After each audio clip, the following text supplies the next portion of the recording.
Typically, I have clients, and I'll tell you a little story about clients that came in and said, oh, we want this perfect little detached house in the downtown core of this particular city. And I looked for them for about a 6-month period of time to show them absolutely nothing. Then they said, I'll tell you what, forget the detached, let's go to the semi-detached, that means 2 houses side by side, and see if we can do the same thing in the same area. Another 6 months goes by and nothing. Finally, they said, you know what, we want to look at townhouses. Well, finally, now we're actually in a range where I can give them some idea of product. Well, we must have looked at 50 townhouses. We still didn't find one that they liked. One of the reasons why is because they discounted a specific type of model. They didn't want the tall townhouse with the garage underneath. They wanted the short 2-story townhouse with the garage out front. The very last house that I showed them happened to be one of the tall ones. They were adamant about not seeing it. It had been a long day, 15 houses into this particular showing. It was starting to snow. They were tired of me. I was tired of them. And sure enough, wasn't it the house that they bought? So sometimes it's a situation of, yes, we know exactly what it is. We've sat down, we've written on a napkin at Harvey's exactly what we want. And they buy something completely the opposite. So how do we manage that? Well, a couple of things. Certainly with the advent of Realtor.ca, this helps realtors in a lot of ways. One of the reasons why is because, as good as we are, many of us are not mind readers.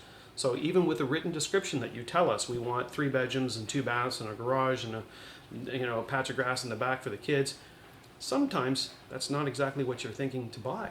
So in many cases, looking at Realtor.ca, if you have internet, is a great thing. One of the things that I ask that you do is perhaps look at 5 or 6. You might have looked at pages of listings at this point, and certainly you're starting to decide, like this, don't like that, want to see this area, etc. It is helpful to kind of help us zone in on something that we can at least show or introduce you to see if that's a place to start. Is the price range, is the location, is the neighborhood, is the style of house going to suit your family's needs for the next 3 to 5 years? So when that happens, I do ask for 3 to 5. Actually, typically I ask for a list of about 5, maybe the 6th one just in case one of those has been sold. And that's what I want to take you to see. And it never surprises me, well, I guess I'm never surprised, that as we go through the 5 that you've selected, in many cases, none of them are even a candidate for something that you would consider to purchase.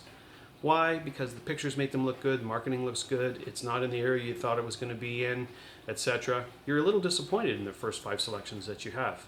Don't be disappointed. The situation is that gives me a reference point of what you do like and what you don't like, and what I can show you in the next 5 picks that I will do for you.